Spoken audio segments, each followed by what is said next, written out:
All right, ladies and gentlemen, welcome to a very special episode of Not Another Whiskey Podcast. Now, I think I throw the term legend around like confetti at a wedding sometimes. You know, for example, I use this to describe my co-host, Nicholas, on a regular basis. How are you, legend? How's it going? I think you usually pronounce it leg end when you speak about me. Indeed, mate, indeed. But no, I do use this term way too often. And sometimes, I suppose people are legends in their own mind. Nicholas, I do like that outfit today, by the way. Looks good. Thanks very much. This is I'm moving things around my attic outfit, so don't judge. No, on this occasion, we are officially joined by two legends. The first of which you will know, not only because he has been on this show for, well, this will be his third time, but he is hands down the most famous figure within the whiskey world, has been honoured by royalty with an MBE for his services to Scotch whiskey. Ladies and gentlemen, please welcome Charlie MacLean MBE. Mitch, you're too kind. You're too kind. You like that, Charlie? I can follow you around the world and be your hype man if you want, mate. You know? I'd be more than happy. As long as I'm in your company, because you're great fun. Really are. Yeah, that'd be great, Charlie. That'd be great. What time did you start drinking this morning, Charlie, based on that comment? I usually start at 11 o'clock. Wonderful. And today I was looking at two Beaumours that it's very important to do, if I'm writing detailed tasting notes, it's very important that they be done before lunch. So my regime is to write or do admin in the morning, and then if I've got tastings to do, then I do. And I can only do two, by the way. After long experience, if you're writing detailed tasting notes, your palate gets cloudy, if that's the right word, after two. So I did do a couple of tasting notes this morning. There you go. Old Beaumours. Yeah. Well, Charlie, it's amazing to have you on the show. This is my first time, obviously, being a part of it. You've been on before.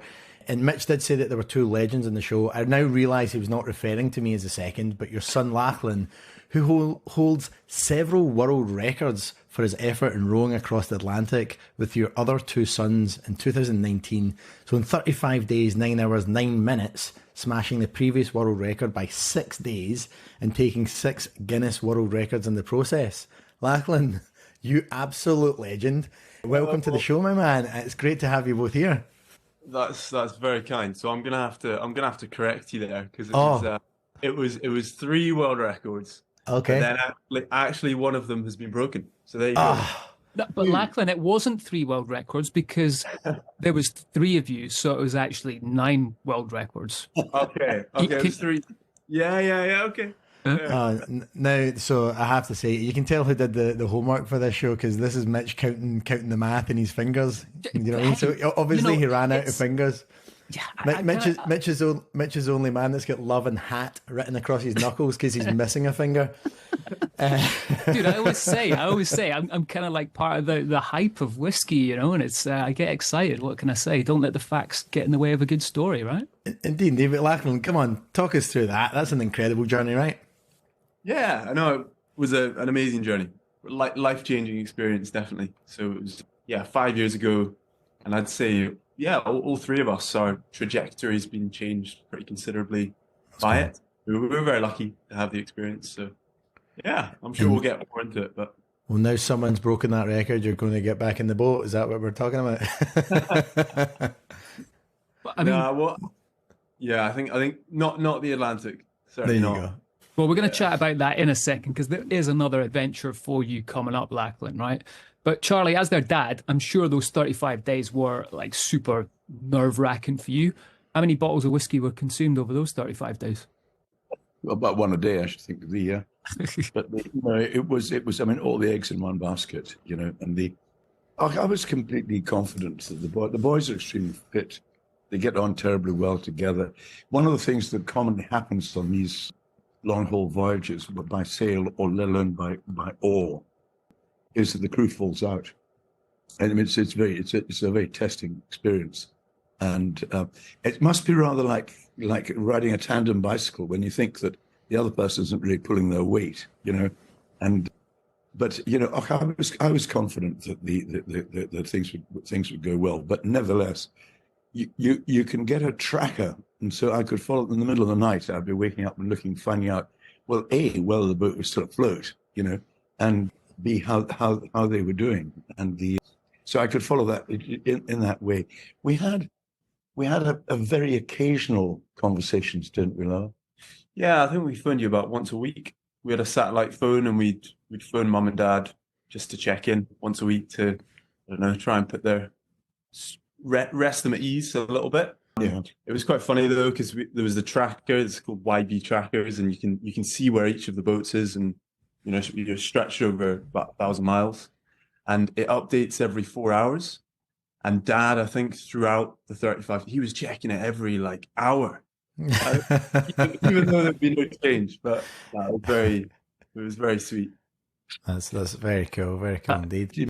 The story about the rotting cables for your iPhones. Yeah.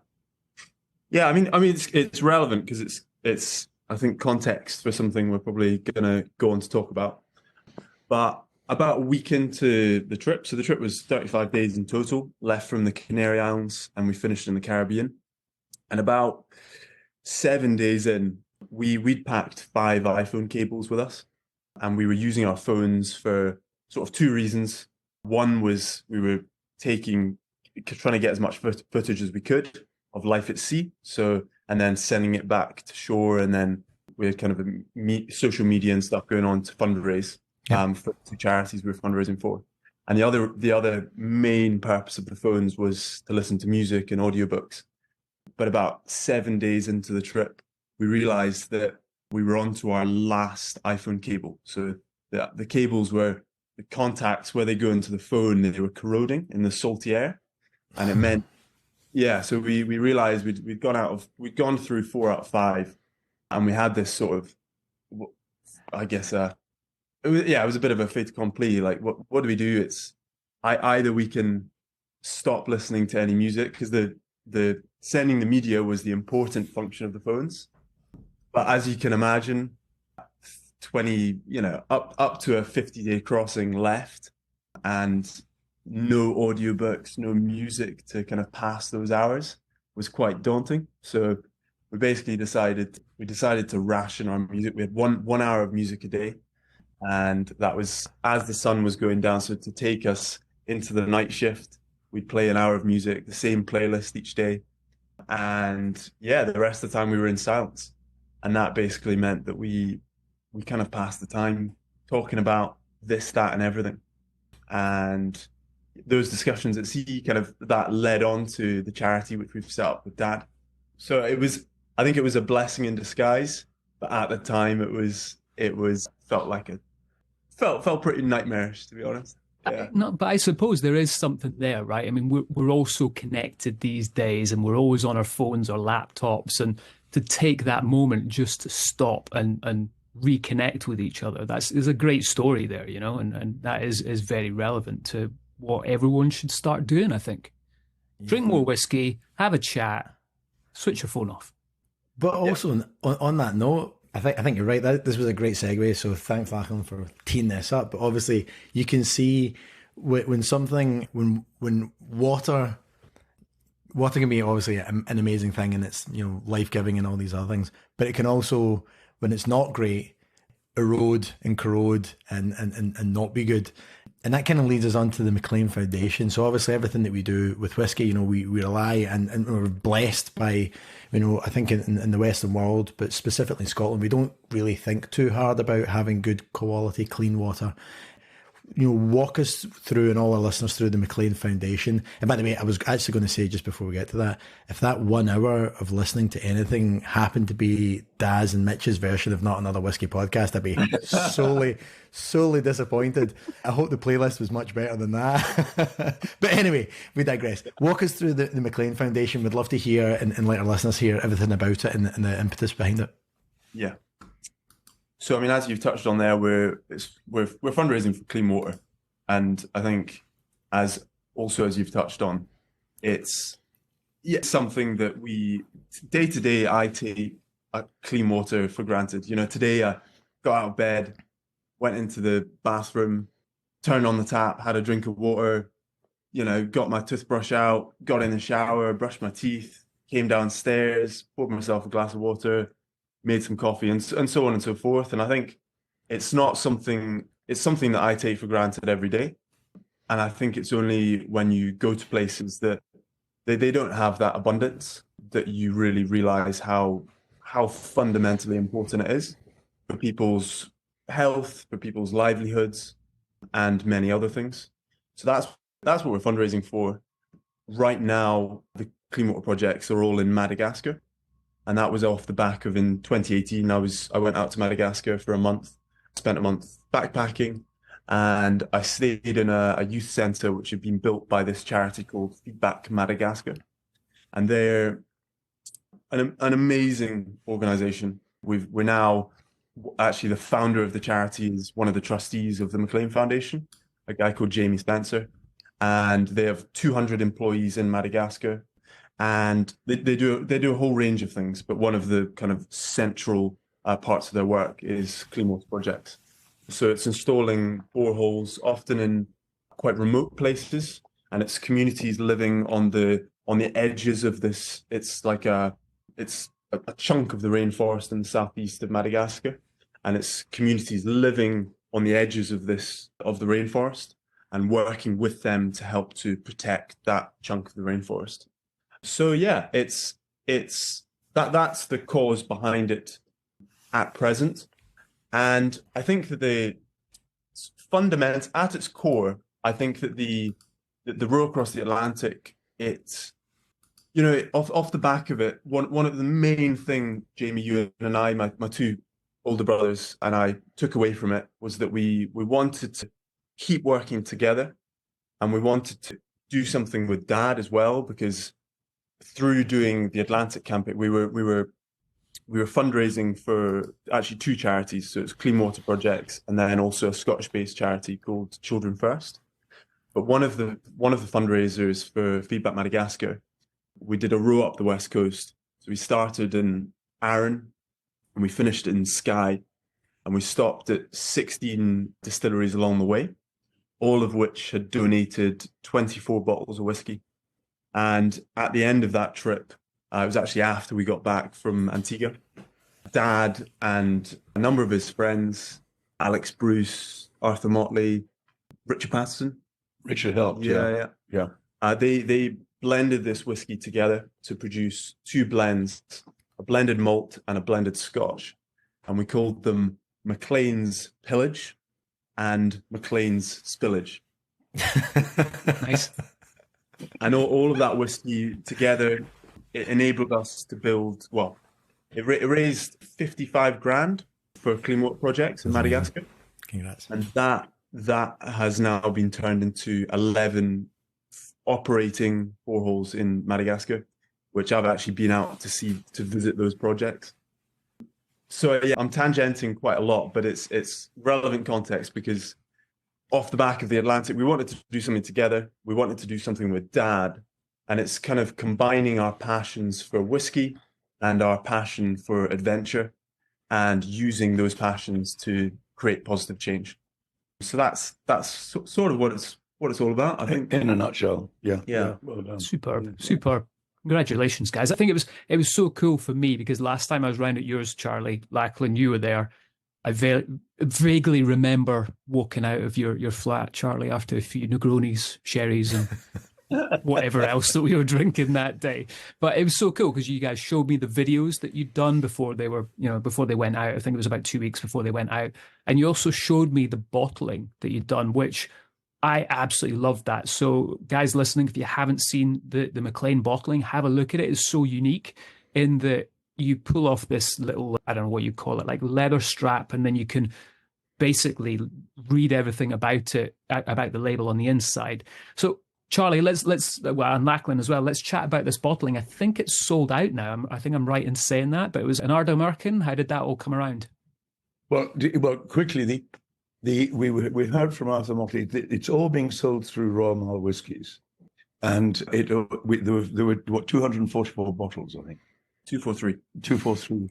And this morning's report that there were 20 left. So buy now while stocks last. I've been involved with Ardnamurchan and Adelphi for many years. And so the first port of call was to beg a cask from Ardnamurchan. And so that was graciously given to us. Then we went to Contagious, who you may know, they're designers in Edinburgh, graphic designers, and they've done an awful lot of work for many whiskey companies. And they were inspired to come up with this idea. Since I'm a writer, they thought that the label should be text heavy, and so the as you say, Mitch, it's got a little, we call it a belly band, a little leather strap that holds the label. It's got a wraparound label. You take off the band, and then the label unrolls into what's about 9 inches long, and it's got a lot of text on it with a little story, which is the tasting notes are written as a little story. It's got some information or detailed information about the actual cask, some information about the distillery. What else now? The illustration. Oh yeah, and then the illustration. Jamie Middleboy's godfather is Sandy McCall Smith. Now, Sir Sandy McCall Smith, would you believe? And he always uses an illustrator called Ian McIntosh, who I've known for many years as well. And Ian graciously again came up with this is all pro bono, with a beautiful, it looks like a woodcut illustration of the actual peninsula, the Ardnamurchan lighthouse at the end of the Ardnamurchan Peninsula. And Charlie, just to explain to Mitch that pro bono doesn't mean that they all like you too, right? You had to get a shit joke in there somewhere, didn't you? Mitch, just you'll be used to this, Mitch. It means they got it for free. So, like most of your whiskey collection. Thank you, Nicholas. Sorry to interrupt, Charlie. No problem. Anyway, that's how it came about. And so this pattern will be followed throughout the other bottlings. Again, today it was finally confirmed after a lot of toing and throwing that the next cask will be a Probably can't. Oh, I'm not allowed to. I'm not allowed to say it. Oh, come on, that's my next question. No, Lachlan, I'm so glad you jumped in there, because the amount of times on the show we get people saying stuff and then we put it out there and then we have to go back and edit it afterwards. It's like, so thank you, Lachlan. Yeah, I was like, do I hold off and then you edit it out, or just nothing? But no, I mean, I suppose we were going to ask that question, and having what you guys are doing in such a great foundation and a great charity, and having yourself, Charlie, behind it, there must be so many collaborations and so many whiskey companies that are willing to work with you and give up their time and potentially their liquid for this, right? So I think it's a win-win for everyone here. It should be, Mitch.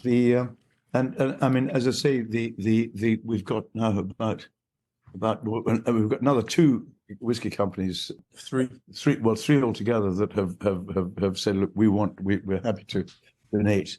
So in other words, we're planning to do at least 2 casks a year, possibly growing. But and there's another half dozen companies who've expressed interest at least, and so the industry is already being supportive, which is terrific, really it is, and it's amazing. And I mean, Mitch, you introduced Dad, but as a legend, and I think that the coolest thing for Jamie, you and I to see is really how much love there is for Dad within the industry. It's really been amazing to see, and there's a reason for it as well. I mean, 100%.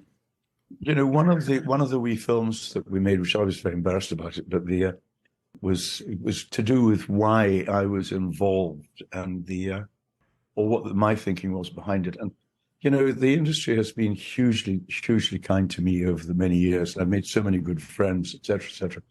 And if you like, in my dotage, which is approaching, the it's giving back something, and both to the Scotch whisky industry and to a good cause, and this is a good cause.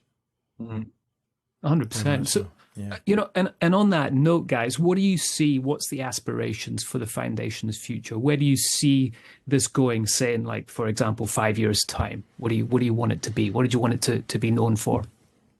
That's a very good question. I mean, so as Dad mentioned, the plan is to sort of, right now we've done our first release, which was our American, and then the idea is to increase that to 2 releases in year 2, and then a few releases, and maybe even to 4 releases a year. And for every bottle of whiskey that the Maclean Foundation sell, as Dad has mentioned, we've had a lot of stuff pro bono, Contagious, and the bottlers, Old Bond bottlers, are doing it for free. Ian McIntosh, Roma Whiskies are also supporting us. Amazing. So we've been able to save a lot of costs, and for every bottle sold, at least the key claim is that at least one person will get clean water for life, and that is essentially every bottle we sell, at least £30 will be donated to our charity partner, because they know that is how much they can say conservatively that will give one person clean water for life.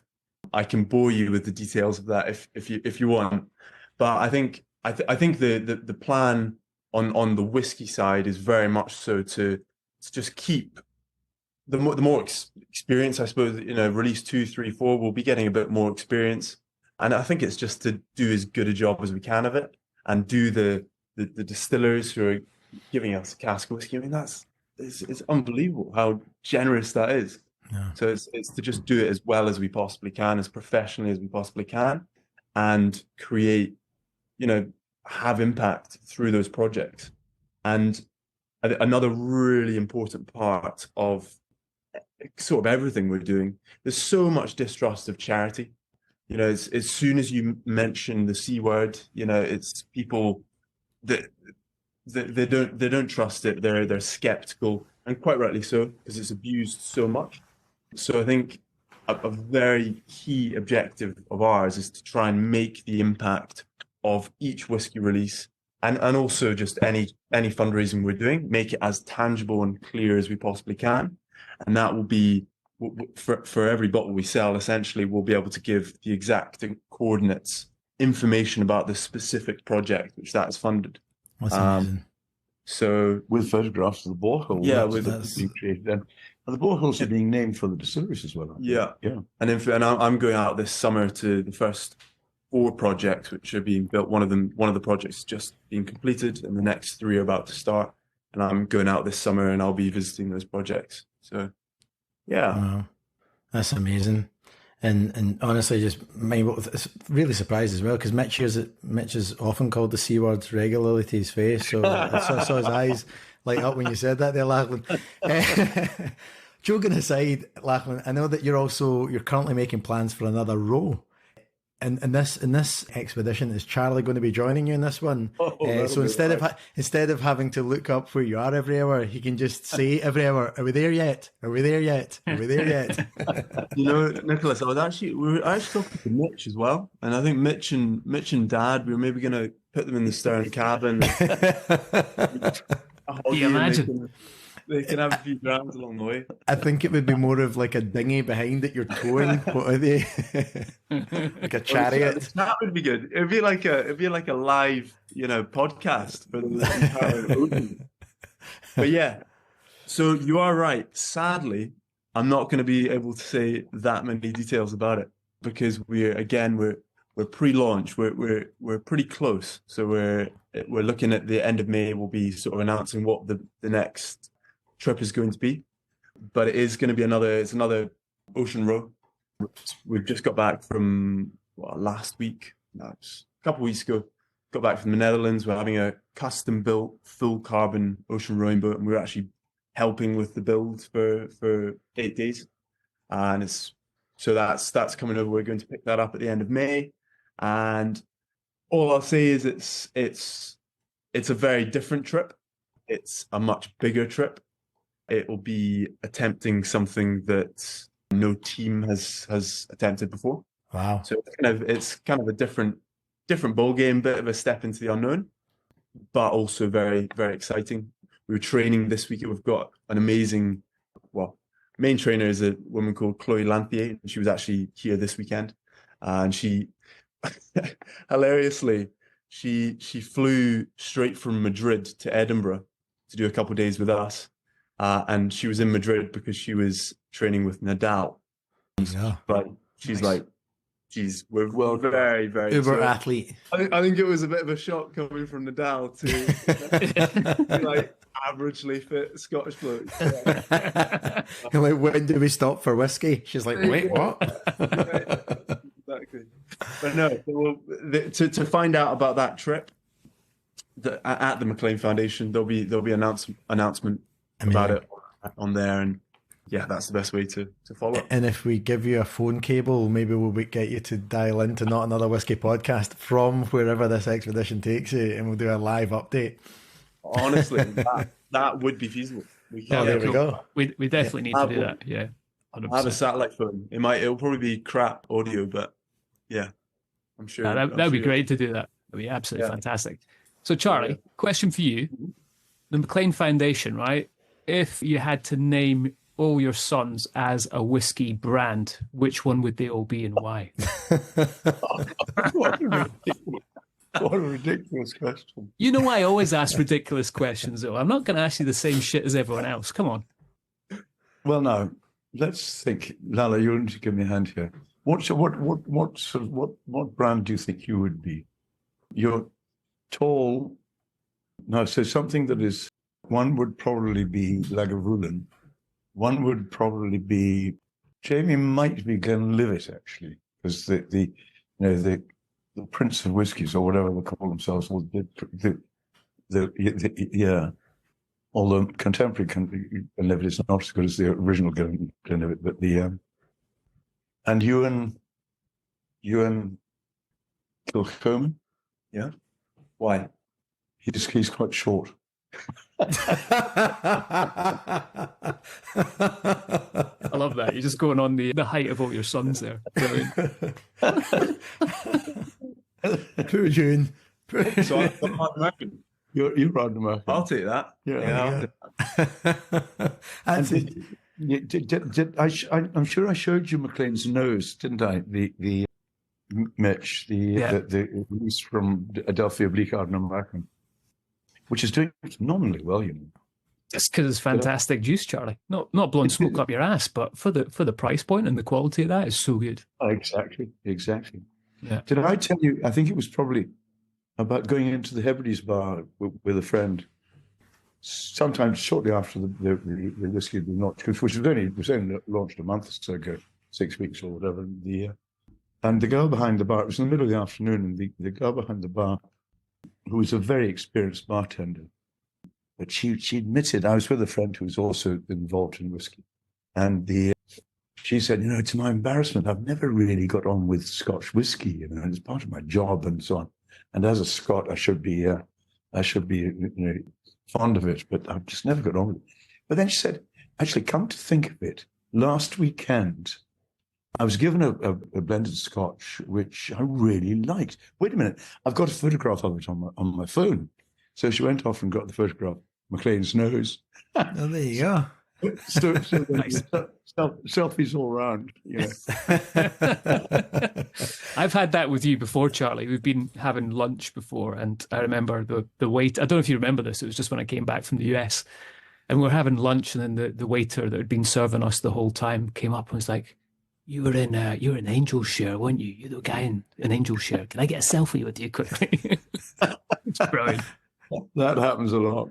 Yeah, that's awesome. So good. But thank goodness Angel Share is such a good film, because it would have been awful to be associated with a dog. I'm stopped in the street. You tell him about Julie Christie. Oh shit! Sorry, yeah. Lala he was in Spain with his girlfriend. I'm not allowed to call her his girlfriend. And her parents, and they were on holiday, and they were invited to go and have drinks, early evening drinks, with neighbours. Whereabouts in Spain was it? Oh, I don't even know. It was quite near Barcelona, but like a small town. Barcelona. Yeah. And anyway, the lady of the house asked Lachlan, and what does your father do? And he said, well, he's involved with whiskey. He writes about whiskey.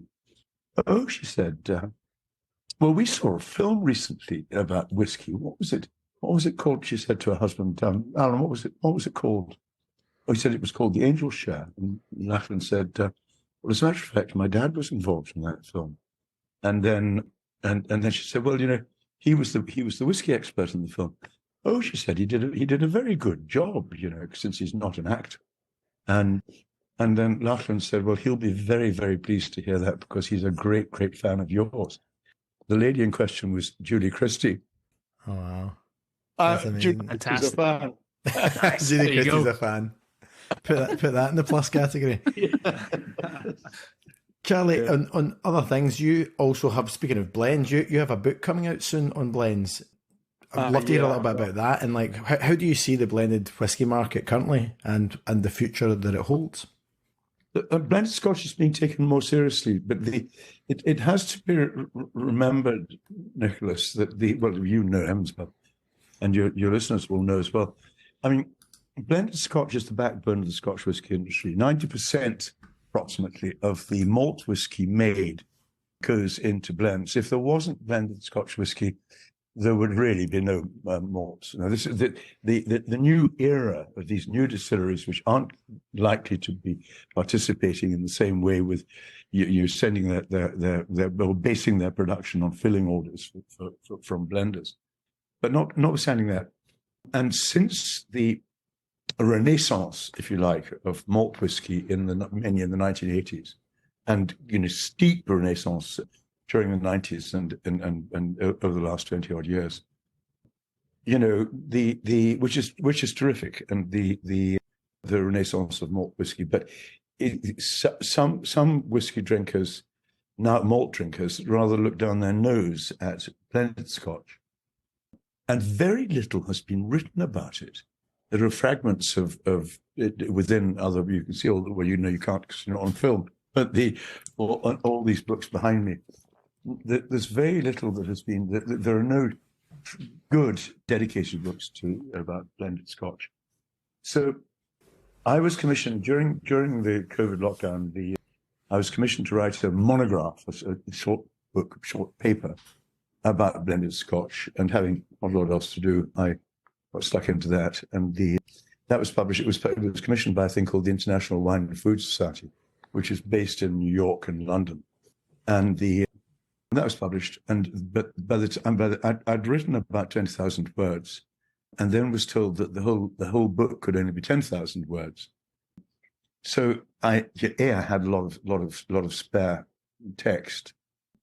But B, it really the research opened my eyes to how many good stories there are connected with blends and with blenders, So I mean, the book is obviously it's got history in it.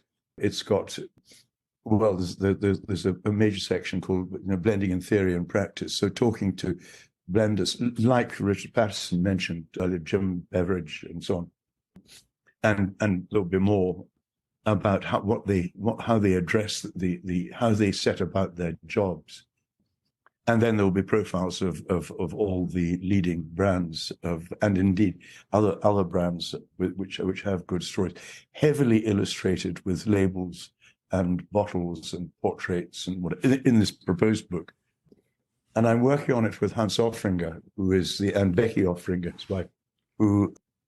Hans is the leading Dutch whiskey writer, and has a huge collection of photographs of inter alia bottles and labels and what have you. And so we've been speaking to some of the blending companies because we're going to do it ourselves, so we have complete control over the production values and so on. And what we're trying to do is to sell it in advance, going to the likes of Johnny Walker, the most obvious one, and say, look, this is our plan. We've got a mock-up, sort of, what they call it, a deck now. It used to be called a blad for some reason, and but we presented that to them before Christmas, and they said, look, this is the idea, to make it possible will you subscribe in advance for 1,000 copies or whatever? And so it will go ahead, this book, and indeed, the both Hunts and I are fairly well advanced.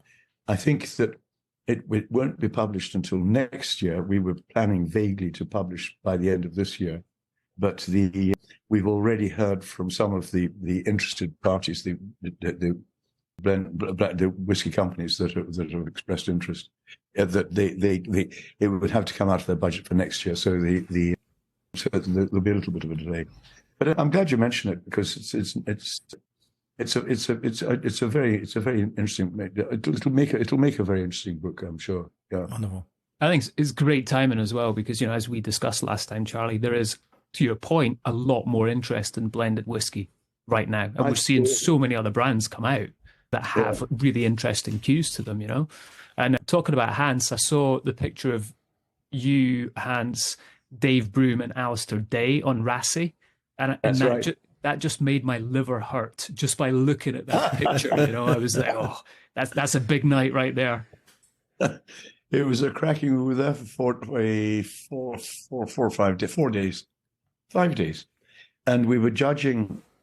There's an outfit called the Council of Whiskey Masters, based in California, and Dave, Hans, and myself are among several other judges, some of whom are legends particularly in the American whiskey world. So there were 23 candidates and I think 17 judges, and the organizers had opted to hold the finals, if you like, on Rassie, staying at the distillery and at Rassie House, and they had to do. They were all split up into small teams, and they had to do a couple of blind tastings to describe the whiskies, and hopefully guessing which ones they were was secondary. And then they had to write 6 essays. And then they had perhaps the most important thing was a sort of viva, where they were interrogated so there were in each session, there would be, say, 3 or possibly 4 judges and 3 or 4 candidates. And they were grilled about any topics that came to mind, and based upon the discussion between all the judges, they either passed or failed. And I think that the majority passed, but I think it was maybe out of 23, I would guess about 15 passed, but it was pretty rigorous. It really was. So did the other 9 have to swim back to the mainland? You failed. You don't get any transportation back. No, they were quite generous. I think that the way it works is that they get an opportunity to try it again. They've got to go back and do a bit more homework, and then they can try again. I think, I don't know what the financial situation is, but whether they get that for free, I don't know. But I was impressed. The first time, this is the second time I've judged on this. I was involved right from the start. All 3 of us were involved right from the start. And 2 years ago, they held this same event at Rothes Glen, Damien Riley Smith's place on Speyside. And frankly, they were hopeless.